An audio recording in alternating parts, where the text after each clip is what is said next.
Welcome to yet another information dissemination broadcast from the Umbanda New Earth Ashram for compassion, strength, and negative ego dismantling.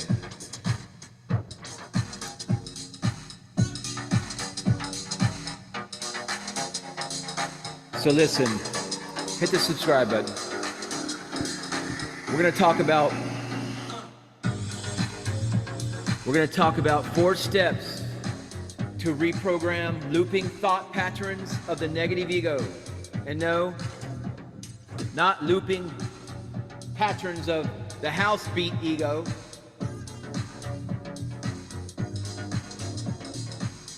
All right, listen, the first crucial step in dismantling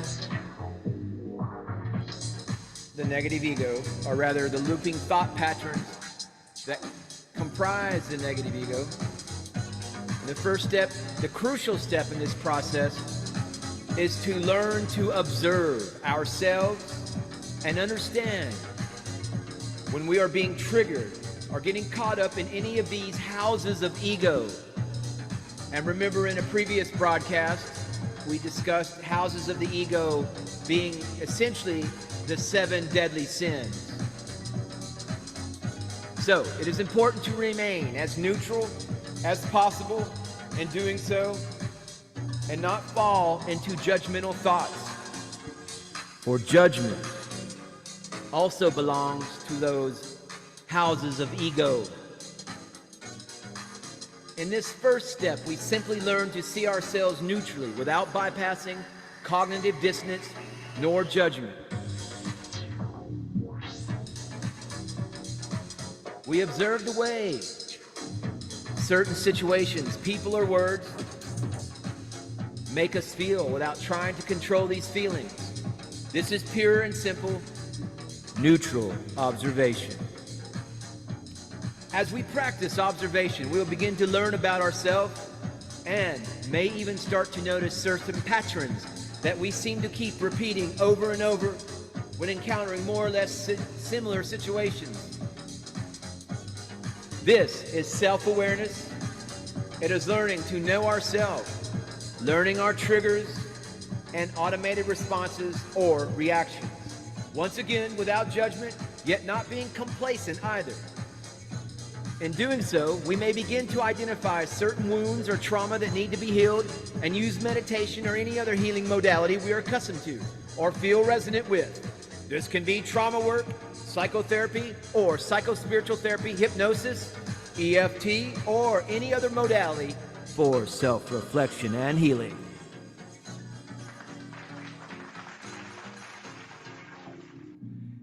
As we practice observation, we will begin to learn about ourselves, and we may even start to notice certain patterns that seem to keep repeating over and over when encountering more or less similar situations. This is self-awareness. It is learning to know ourselves, learning our triggers, and in the meantime, since healing may take time, and as part of the healing work, we may learn to practice mindfulness.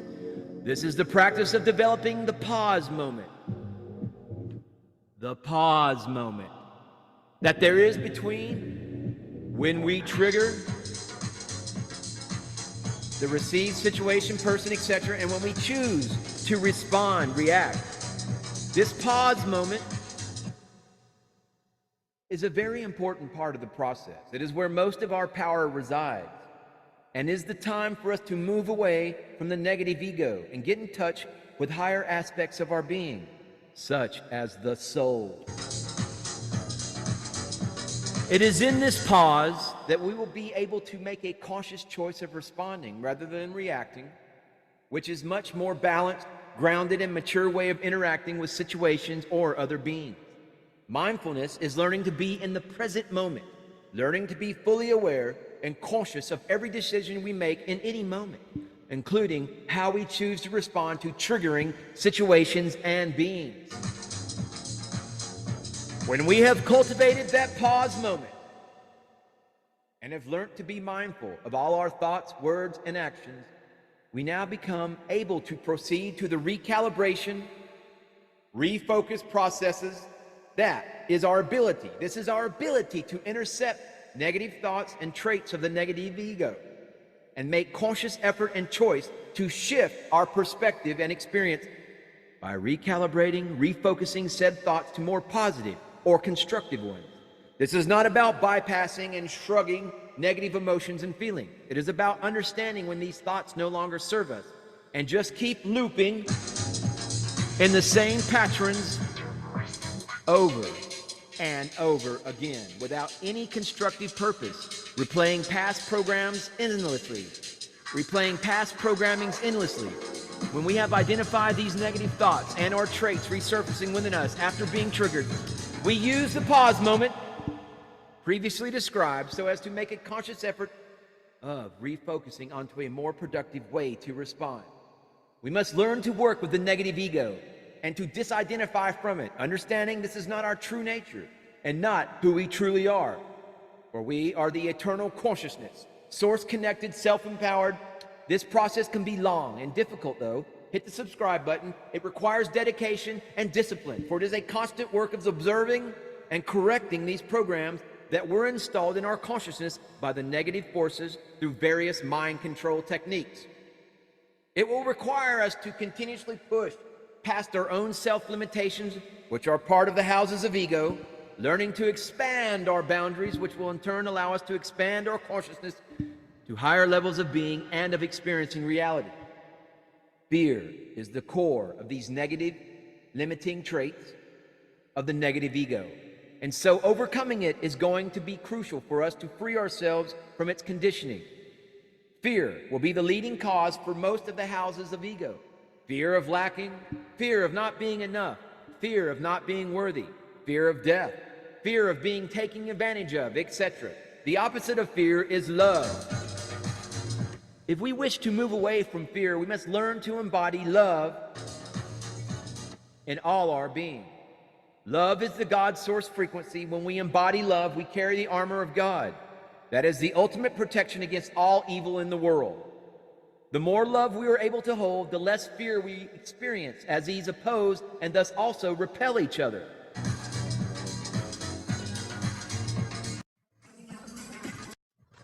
The negative forces have subjected us to centuries of suffering and trauma, and now use these wounds by constantly triggering them over and over again through repeated wars and genocides, doom and gloom media, and entertainment, broadcasting violent religions and belief systems, etc., so as to maintain us in perpetual states of fear and terror, which are so normalized that they have become mostly unconscious.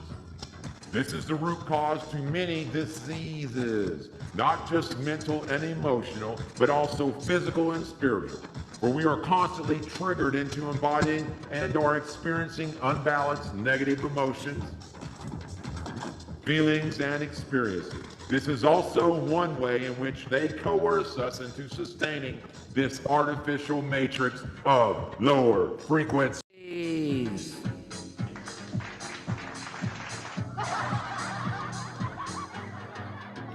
At its roots, perfectionism isn't really about a deep love of being meticulous. It's about fear. Fear of making a mistake. Fear of disappointing others. Fear of failure. Fear of success.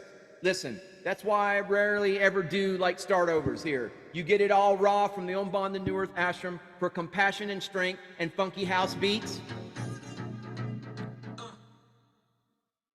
So hit the subscribe button, leave this video a thumbs up, and stay tuned for further information disseminations and video broadcasts from the Om Banda New Earth Ashram. Namaste. Namaskaram.